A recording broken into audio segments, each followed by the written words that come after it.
옆에 분과 인사하겠습니다. 잘 오셨습니다. 오늘도 주님의 은혜가 넘치시기 바랍니다. 한번 우리 외칠까요? 제가 오직 예수하면 여러분들 예수는 그리스도 세 번 외칩니다. 그리고 예수 그리스도는 죽음을 이기시고 하면 여러분은 부활하셨습니다.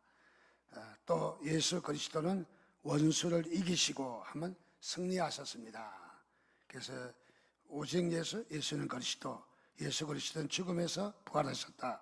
예수 그리스도는 원수를 이기시고 승리하셨다. 세 번씩 외치겠습니다. 오직 예수, 오직 예수, 오직 예수. 예수 그리스도는 죽음을 이기시고, 예수 그리스도는 죽음을 이기시고, 예수 그리스도는 죽음을 이기시고, 예수 그리스도는 원수를 이기시고, 예수 그리스도는 원수를 이기시고, 한 번 더 예수 그리스도는 원수를 이기시고, 아멘. 우리 영광의 박수 한번 올려드리겠습니다. 이보다 더 큰 우리의 외침이 어디에 있겠습니까? 정말 대단한 우리의 참으로 외침이라고 생각합니다. 특별히 이 부활절 얼마나 기쁜 절기입니까? 명절 중에서 제일 큰 명절이고 우리가 그저 가만히 앉아서 이 명절을 맞이할 수 없는 큰 감동, 큰 감격, 정말 너무너무 귀한 명절이라고 생각합니다. 그래서 무덤에 머물러 우리 한번 1절만 한번 같이 부르겠습니다. 목이 터져라고 불러도 좋습니다. 목이 셋어도 좋습니다. 우리는 밖에 나가서도 외치하지만은 오늘 이 예배 가운데 원수를 이기시고 무덤에서 살아나셔서 일어나서 춤추어서도 괜찮습니다. 그리고 이제 승리를 상징해서 무덤에 머물러는 박수치면서 부르지만은 원수를 이기시고 후렴할 때는 손을 높여 원수를 다 이기고 우리 외치면서 같이 좀 1절만 하겠습니다. 시간 관계상.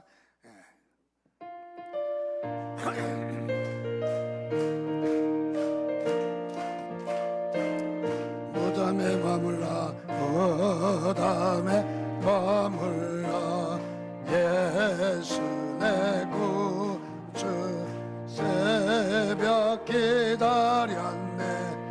예수 손을 높이 들고 원수를 다 이기고 무덤에서 살아나셨네. 어둠을 이기시고 나와서 성도 함께 길이 다스리시네. 사셨네 예수 다시 사신. 원수를 다 이기고 원수를 다 이기고 무덤에서 살아나셨네. 어둠을 이기시고 나와서 성도 함께 길이 다스리시네. 사셨네. 아멘. 사셨네. 예수 다시 사셨네. 영광의 박수 올려드리겠습니다. 매일 불러도 우리가 정말 아쉽지 않는 그야말로 목이 터져라고 부르고 싶은 바로 부분입니다. 우리 기독교의 제일 큰 명절입니다. 부활주일. 부활이 없다면 나머지 아무것도 아니죠. 십자가가 있어야 부활도 있지만은 부활이 없다면 십자가도 필요 없는 거죠. 그래서 이 부활이라는 것은 너무너무 중요한 것입니다. 그래서 예수님께서 부활하셨다. 이것은 최대 기쁨이고 최고로 복된 소식입니다. 그래서 이 부활을 여러분들 마음속에 큰 감격으로 여러분 간직하시기를 주님의 이름으로 축원드립니다. 사실 부활이라고 말할 때에 좀 난해한 단어입니다. 설명이 잘 되지 않잖아요. 왜냐하면 우리는 부활할 수 없기 때문에. 자, 그래서 우리는 이 부활에 대해서 쉽게 대답은 하지만은 또 사실 따지고 보면은 그리 쉬운 것만은 아니다 하는 것을 우리가 생각할 수 있습니다. 부활이란 말은 우리가 헬라어로 정의할 수 있는데 아나스타시스라고 하는 이런 단어를 씁니다. 이 단어가 주는 의미가 있어요. 이 말은 앞으로 다시는 죽지 않는다. 썩지 않고 영원히 영체로 다시 살아난다. 영체로. 잘못하면 영만 살아났다 하는 마음을, 생각을 가질 수가 있는데 그러지가 않습니다. 영체입니다. 영으로 다시 살아났다는 것이 아니라 영체입니다. 그러니까 육체도 살아나고, 그리고 영도 이제 소생해서 영육이 다 부활했다, 살아난다 하는 말이죠. 그래서 우리 주님의 부활은 이제 우리의 영과 육이 다 살아났다. 그래서 이 부활은 육체적으로, 영은 죽지 않는 것이니까 육체적으로 이제 부활한 후부터 절대 썩을 수가 없습니다. 그리고 사멸되지 않습니다. 그리고 더 나아가서 죽는 일이 영원히 없다 하는 뜻을 지니고 있습니다. 그래서 우리는 이 헬라가 주는 의미대로 우리는 이 믿음을 믿고, 그리고 우리가 부활을 믿는 우리의 신앙이 되시기를 주님의 이름으로 축원드립니다. 특별히 이 부활이 잘 믿어지지 않아서 나는 교회 못 가겠다, 기독교 못 가겠다 하는 사람도 있다라고 그럽니다. 참 어렵기는 하죠. 설명이 잘 되지 않으니까 좀 어렵기도 합니다. 그러나 우리는 부활을 믿습니다. 유럽에 있는 목회자들 가운데 이런 사람들이 좀 일부가 있어요. 다름이 아니라 예수 그리스도의 부활을 믿을 수 없다 하는 목회자들이 있다는 거예요. 참 이런 사람이 생겨나고 있다는 것은 비극 아니겠습니까? 유럽이 어떤 나라들입니까? 기독교 나라잖아요. 우리가 세계사를 공부할 때 보면 모조리 다 그것은 우리 기독교입니다. 예수 그리스도의 우리 기독교를 이야기하고 있습니다. 자, 그래서 유럽의 목회자는 가장 사랑을 많이 받고, 신학도 일찍 자리 잡았고, 체험도 많이 하고, 하나님께서 역사 가운데 들어 쓰셔서 유럽 역사는 곧 세계사입니다. 그래서 우리는 세계사를 배울 때 유럽의 역사를 배우게 된 것이죠. 너무너무 유럽은 복을 많이 받았습니다. 그럼에도 불구하고 이 예수 그리스도 부활을 믿을 수 없다라고 말한다면 참으로 유럽에 하나님이 기뻐하지 않는 것이죠. 많은 복을 받았음에도 불구하고 우리 주님의 부활을 믿을 수 없다라고 말하는 것은 그야말로 복 많이 받고 딴짓하는 것과 같은 것이죠. 얼마나 유럽이 요즘 이렇게 믿음 가운데 있지 못하다 하는 것을 우리가 생각해 볼 수 있습니다. 자, 그래서 이 부활은 우리가 이해하기는 좀 어렵습니다. 그래서 제자들도 이 부활에 대해서 처음에는 믿지를 못했습니다.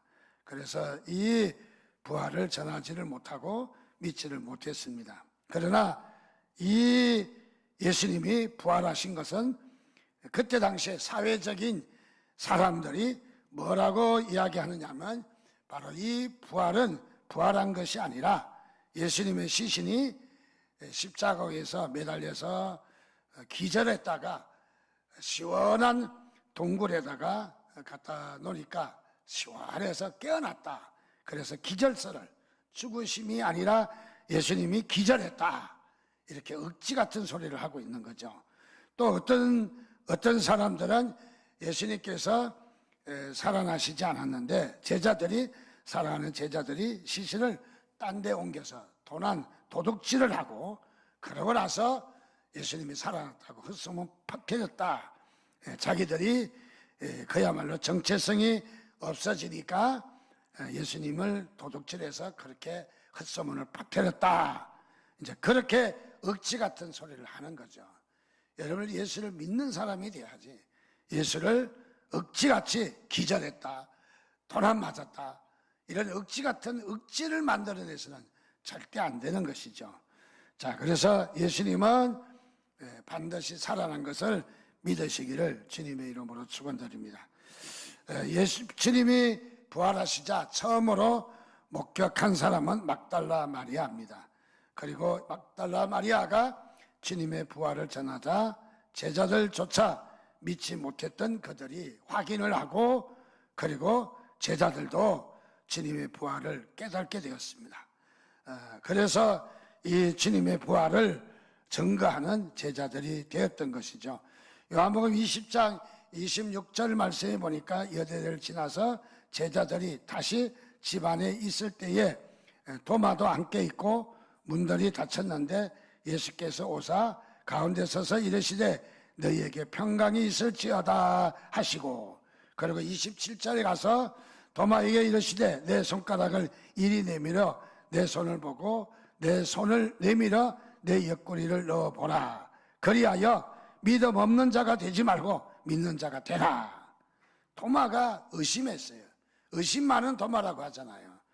그래서 이 도마가 감히 어떻게 예수가 살아날 수 있느냐, 그러고 의심하고 믿지 않았습니다. 주님께서 도마가 있는 그곳에 벽이 있고 문이 잠겨져 있지만은 벽을 뚫고 나오셨습니다. 벽을 뚫고, 자, 우리 주님의 부활의 영체가 어떠한지를 잘 말해줍니다. 시간과 공간을 초월합니다. 그래서 예수님이 부활하셔서 시간과 공간을 초월했어요. 그러니까 이단 중에 어떤 종교는 예수가 이제 다시 오시면 어느 나라로 오는가, 그런 질문에 대한민국으로 온다. 그래서 좋기는 좋은데 우리 주님이 대한민국이라는 나라, 다른 나라 못 가고 우리나라만 오는 제한된 그런 육체는 아니거든요. 우리 주님이 오시면 전 세계 동시에 임재하십니다. 동시에 하나님이시고 영이시니까 동시에 임재하십니다. 근데 인간적인 생각으로 억지같이 이야기합니다. 대한민국에 온다 그러니까 기가 솔깃하죠. 솔깃하지만은 그 이단의 그 수칙에 빠져들어가면 안 되는 거예요. 자, 그래서 이 도마도 믿지 못하는 거예요. 어떻게 부활할 수 있겠느냐? 죽은 자가. 그야말로 도마가 믿지 못했습니다. 주님께서 벽을 뚫고 나타나서 도마야 말씀하십니다. 그리고 제자들에게 평강이 있을지어다. 주님께서 평강이 있을지어다. 평강을 말씀하셨습니다. 그리고 또 도마에게 손을 내밀어 보이시면서 내 손을 봐라. 내 옆구리를 봐라. 손에 못이 박혔던 못자국이 아주 커다랗게 잘라 있습니다. 봐라. 도마는 그것을 보는 순간 그 자리에서 꼬꾸러지고 말았던 것이죠. 그래서 주님께서 말씀하십니다. 믿음 없는 자가 되지 말고 믿는 자가 되라. 오늘 주님께서 우리에게도 하시는 말씀이 있다면 이 말씀이 아닐까요? 첫째로 너희에게 평강이 있을지어다. 우리에게 평강을 주시는 하나님이신 것을 믿습니다. 둘째로는 우리에게 당부하신다면 뭘 당부하시겠어요? 믿음 없는 자가 되지 말고. 여러분, 믿음 없는 일 하지 마세요. 믿음 없는 생각, 믿음 없는 말, 믿음 없는 우리의 삶의 형태를 잘라버리시기를 주님의 이름으로 축원드립니다. 그리고 주님께서 말씀하셨습니다. 믿는 자가 되라. 여러분, 믿는 자가 되시기를 바랍니다. 항상 어디서나 긍정적이고 믿는 자가 되어야지. 어떻게 하든지 어떤 일을 하든지 어떤 상황이든지 믿으려고 해야지, 믿지 않으려고 자꾸 상황을 만들어가고 합리화시키고 또 따지고 묻고 어쩌고 하면은 여러분 믿음 없는 자가 되거든요. 참으로 우리 주님께서 믿는 자가 되라고 이야기합니다. 그렇습니다. 그리고 주님께서 말씀하시기를 도마에게 다시 한 가지를 당부합니다. 보고 믿는 자보다는 보지 않고 믿는 자가 더 복되다고 이야기했어요. 여러분, 믿음이라는 것은 뭐 봐야 믿는 것이 아니라 믿고 보는 거예요. 믿고. 그래서 우리는 믿음이 먼저인 것이죠. 우리는 믿는 자가 되어야지 보고 확인하고 믿는 것이 아니라는 것이죠. 자, 그래서 도마에게는 보고 믿는 자보다는 보지 않고 믿는 자가 더 복되다라고 말씀하셨습니다. 오늘 우리에게도 하나님께서 더 복을 주시려고 부활이라는 사건을 여기저기서 지금 일으키지는 않습니다. 우리에게 보여주지는 않습니다. 그러나 이 부활은 우리가 믿음으로 보는 것입니다. 우리가 믿음이 열려지면 보이는 것이죠. 그래서 우리는 이 부활을 믿는 자가 되시기를 주님의 이름으로 축원드립니다. 자, 그래서 우리는 예수 그리스도 부활은 너무너무 확고한 부활입니다. 그래서 이 부활이 사실인 것을 다시 한번 우리는 확인하고 넘어갑니다. 자, 이 부활이 확실한 것이다. 부활이 없다면은 우리에게는 아무것도 아니라고 그랬습니다. 교회도 아무것도 아니고 설교도 아무것도 아니고 부활이 없다면은 십자가의 죽으심도 아무것도 아니라고 했습니다. 그래서 우리는 이 부활의 신앙을 반드시 지어야 됩니다. 놓칠 수 없습니다. 바로. 그래서 내가 신앙생활 하다가 부활하면 좋고 또 뭐 부활하지 않는다 할지라도 그래도 교회를 통해서 착한 사람이 되라, 좋은 사람이 되라 뭐 했으니까 미칠 거 없다. 그래서 부활이 아니면 뭐 말고 또 부활이면 좋고 이런 식으로 우리가 예수 믿는다면은 그것은 우리의 신앙의 큰 오점인 것이죠. 잘못된 것이죠. 그거는. 자, 그런 식으로 우리가 믿음을 가질 수가 없다는 것입니다. 자, 우리의 믿음은 어떤 믿음이어야 되느냐? 부활을 의심 없이 믿을 수 있어야 되는 거예요. 자, 부활을 의심 없이 믿을 수 있는 우리의 믿음이 있어야 되는 거예요. 자, 만약에 우리가 부활에 대해서 의심한다면은 그것은 우리가 믿음이 없는 거예요. 믿음이 없는 거예요. 그리고 우리 믿음이라고 말할 때 예수가 그리스도이시고 그리스도가 바로 이 그리스도가 십자가에 제사하기 위해서 죽으시고 예수가 부활하시다. 그게 복음이에요. 우리가 뭐 신통한 거 어떤 거 없는 거 뭐 희한하게 배우려고 하지 마시고 예수가 그리스도이셔요. 예수가 메시아이라는 거 예수하고 메시아하고 연결이 되어야 되는 거예요. 이게 연결이 안 되면은 우리의 신앙에 다 죽은 신앙인 것입니다. 그래서 우리가 부활의 신앙을 가지려면 어떻게 해야 되느냐? 한마디로 말하면 성령님이 오셔서 깨닫게 주셔야 됩니다. 우리가 믿을 수 없어요. 우리가 믿음을 가질 수 없습니다. 어떻게 성령님이 오셔서 우리를 깨닫게 주셔야 합니다. 성령님이 오시면 우리의 영안이 열려지는 것을 믿습니다. 부활이 깨달아질 것을 믿습니다. 영의 귀가 열려져서 하나님 말씀이 들려질 것입니다. 바로. 그래서 우리 성령님이 오셔서 우리를 깨닫게 주신다 하는 것을 여러분 기억하시기를 바랍니다.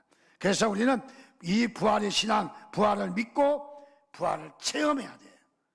우리는 부활을 체험해야 돼요. 부활을 체험하려면 또 한 가지는 도전해야 돼요. 그저 안일하게 그저 되면 좋고 안 되면 말고 믿어지면 믿고 뭐 안 믿어지면 뭐 그냥 이렇게 물에 물 탄 듯 이런 우리의 신앙은 있을 수 없다는 거죠. 우리가 부활의 신앙을 가지려면 도전해야 됩니다. 때에 따라서 위험도 있습니다. 때에 따라서 우리에게 힘든 일도 있습니다. 때에 따라서 상황이 맞지 않기도 합니다. 그러나 우리는 그것을 걷어치우고 우리가 이 부활을 믿어지도록 그래서 우리가 부활이 체험되어지도록 그래서 부활의 축복이 여러분에게 넘치시기를 주님의 이름으로 축원드립니다. 자, 그래서 우리는 부활이 믿어지지 않으면 우리는 윤리에 끝나는 거예요. 철학에 끝나는 거예요. 도덕 수준에 끝나는 거예요. 기독교를 찰 때 도덕도 중요하고 윤리도 중요하고 철학도 중요하지만 그것을 끝날 수가 없다는 것이죠. 우리는 복음입니다. 바로 복음은 예수 그리스도께서 이 땅에 십자가를 지시고 죽으셨다는 것, 그분이 메시아이라는 것, 다시 살아났다는 것, 세 마디만 되는 겁니다. 그것만 믿으면 되는 것입니다. 그래서 내가 믿음의 신앙을 가지고 이제 영안이 열려서 부활의 신앙이 여러분이 잘 뿌리 내리시기를 주님의 이름으로 축원드립니다. 자, 오늘 이 예수님께서 부활을 하셨다는 사실은 다시 말하면 어떤 일이 있습니까? 제자들의 모습을 보면 압니다. 제자들은 순교의 피를 흘리고 또 잡혀서 죽고 또 십자가에 거꾸로 매달리기도 하고 인도로 가고 아르메니아로 가고 에티오피아로 가고 여기저기 가면서 많은 고난과 또 이렇게 말할 수 없는 이런 어려운 지경을 많이 겪게 됩니다. 자, 제자들이 바보입니까? 제자들도 누구보다도 똑똑한 사람들입니다. 제자들이 자기의 스승이라고 하지만은 예수님이 죽은 시체 앞에 벌벌 떨겠습니까? 처음에는 그렇게 할 수 있겠죠. 안타까워서 그렇게 할 수 있겠죠. 그러나 좀 시간이 되면 제자들이 예수님의 그 축 늘어진 시신, 그야말로 힘없는 시신, 썩어가는 시신, 피를 흘리는 시신, 그 시신에 뭘 충성하겠습니까? 살아있고 힘이 있어야 충성을 하죠. 능력이 있어야 충성하죠. 예수님이 살아나지 못한다면 아무리 그 송장 다 썩은 송장에 뭘 제자들이 목숨을 걸겠습니까? 제자들이 목숨을 걸고 인도와 아르메니아와 에티오피아와 아프리카와 사방 곳곳에 다니면서 순교의 피를 흘리고, 그리고 그야말로 부활하신 주님을 그토록 증거하는 것은 무엇입니까? 그것은 바로 다름이 아니라 예수 그리스도의 부활하셨기 때문에, 그걸 경험했기 때문에 절대로 그냥 있을 수가 없는 거예요. 제자들이 절대로 그냥 있을 수가 없다는 거예요. 그래서 그야말로 다른 사람은 다 도망갈지 몰라도 제자들은 절대 도망갈 수 없었던 것이죠. 모든 제자들이 자신의 목숨을 온전하게 그냥 부지한 사람 없는 거죠.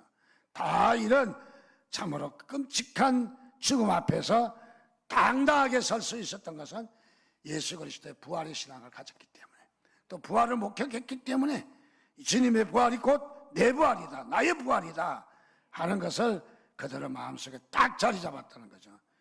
히브리서 11장 35절에도 그렇게 한대. 여자들은 자기의 죽은 자들을 부활로 받아들이기도 하며, 야, 여자들도 대단해요.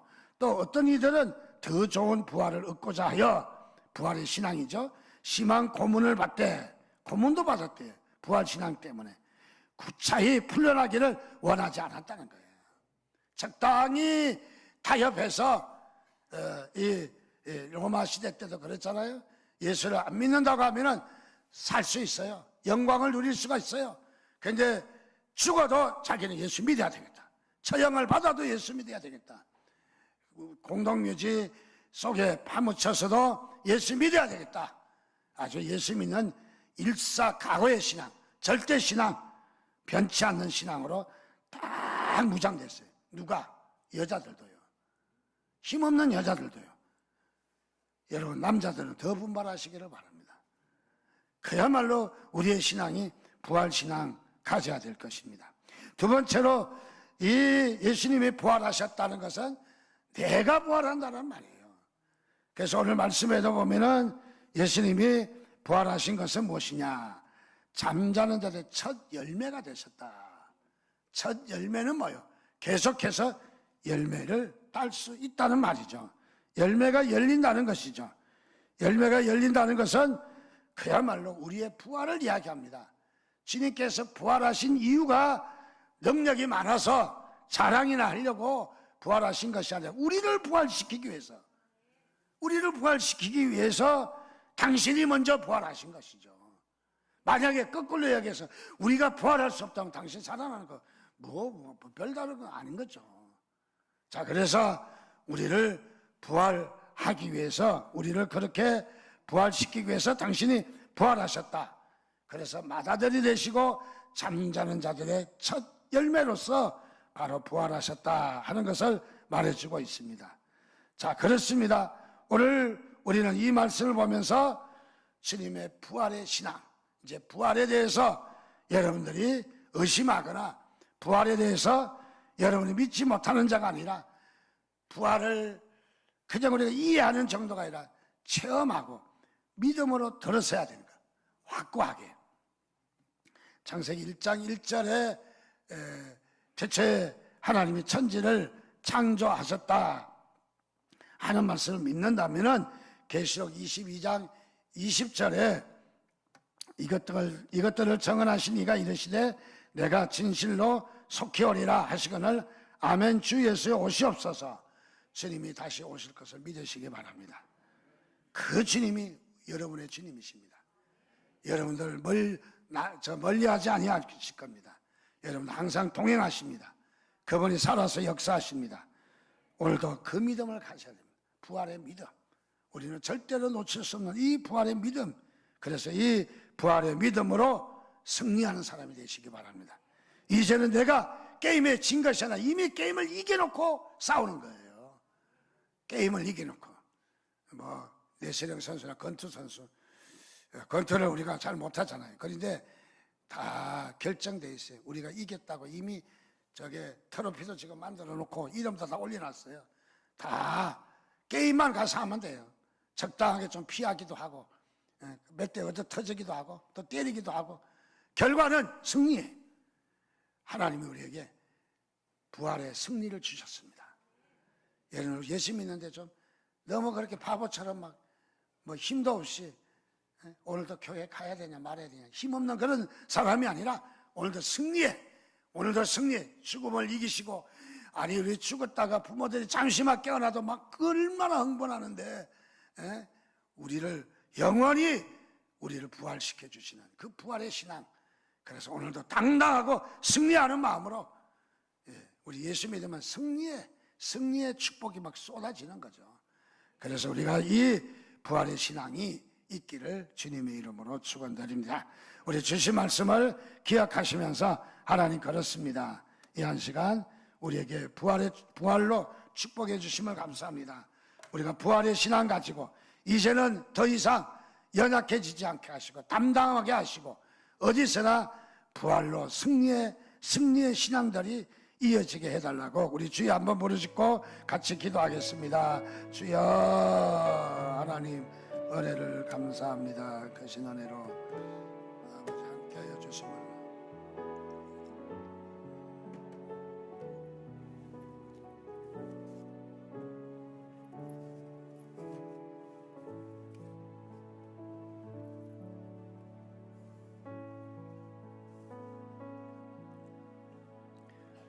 하나님 은혜를 감사합니다. 우리를 귀히 여기셔서 우리의 부활을 위해서 친히 부활하신 주님 감사합니다. 오늘도 우리의 신앙생활에 날마다 우리에게 부활의 신앙으로 승리감을 가지고 살게 하여 주옵소서. 연약해지고 비굴해지고 또는 나태하고 타협하고 세상적인 삶을 살기를 원치 않습니다. 하나님여 승리의 자가 되게 하여 주옵소서. 오늘도 주님께서 각자 위에 이렇게 부활의 축복으로 기름 부어 주실 것을 믿습니다. 주님 앞에 오늘 예물 드립니다. 부활 축하 기념 예물과 또 주일 예물을 드립니다. 주님 기쁘게 받으시고 하나님이 기뻐하시는 예물들이 되게 하시고 드려진 손길들마다 하나님의 큰 은혜와 축복을 한없이 내리워 주시옵소서. 드려진 11조 감사 선교 주일 건축 모든 예물들이 하나님의 큰 축복이 천배 만배로 있게 하여 주옵소서. 감사드립니다. 예수님의 이름으로 축복하며 기도드리옵나이다. 아멘.